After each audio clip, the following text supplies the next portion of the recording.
pumunta po tayo sa SMX Convention Center para sa ToyCon 2025 event. As you can see inside, there's a lot of booths and merch lined up here. At the same time, they're selling their merch and other items here. Malawak ang event space. At the same time, masikip ito kapag marami na ang mga taong dumadaan dito.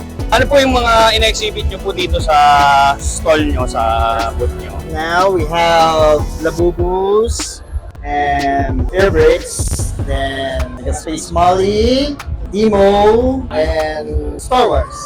So, ano po yung mga binebenta nyo po dito sa stall nyo?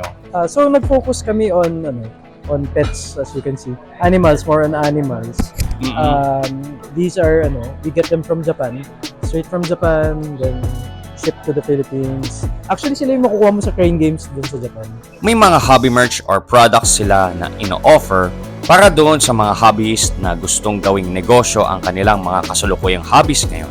Usually, magkano yung mga 3D printers nyo po?